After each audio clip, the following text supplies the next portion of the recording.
माता कौशल्या से अनुमति प्राप्त करने तथा विदा लेने के पश्चात राम जनकनंदिनी सीता के कक्ष में पहुंचे। उस समय वे राजसी चिन्हों से पूर्णतः विहीन थे। उन्हें राजसी चिन्हों से विहीन देखकर सीता ने पूछा, हे आर्यपुत्र, आज आपके राज्याभिषेक का दिन पर भी आप राजसी चिन्हों से विहीन क्यों हैं? राम ने गंभीर किंतु शांत वाणी में सीता को समस्त घटनाओं विषय में बताया और कहा, प्रिय, मैं तुमसे विदा मांगने आया हूँ क्योंकि मैं तत्काल ही वकल धारण करके वन के लिए प्रस्थान करना चाहता। मेरी चाहता हूँ कि मेरे जाने के बाद तुम अपने मृदु स्वभाव तथा सेवा शुश्रूषा से माता पिता तथा भरत सहित समस्त परिजनों को प्रसन्न और संतुष्ट रखना। अब तक तुम मेरी प्रत्येक बात श्रद्धापूर्वक मानती आए हो और मुझे विश्वास है कि आगे भी मेरी इच्छानुसार तुम यहाँ रहकर अपने कर्तव्य का पालन करोगी। सीता बोली, प्राणनाथ, शास्त्रों बताते हैं कि पत्नी अर्धांगिनी होती है।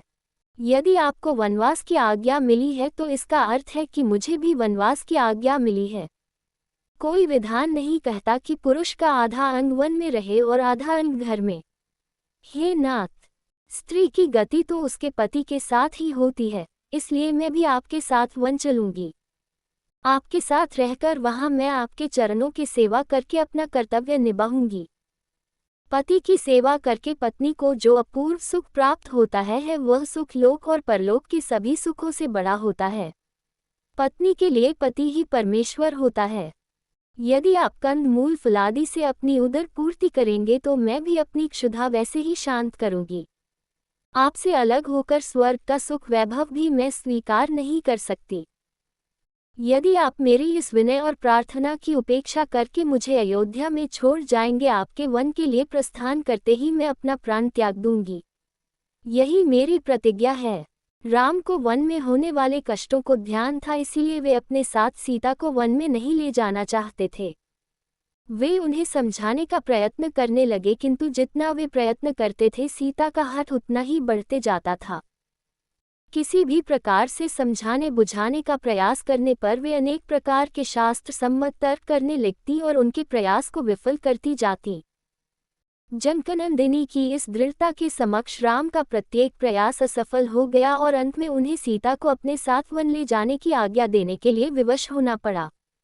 सीता की तरह ही लक्ष्मण ने भी राम के साथ वन में जाने के लिए बहुत अनुग्रह किया।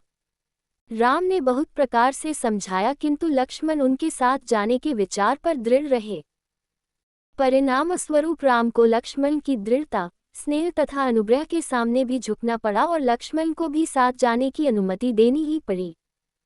सीता और लक्ष्मण ने कौशल्या तथा सुमित्रा दोनों माताओं से आज्ञा लेने बाद अनुनय विनय करके महाराज दशरथ से भी वन जाने की अनुमति देने के लिए मना लिया।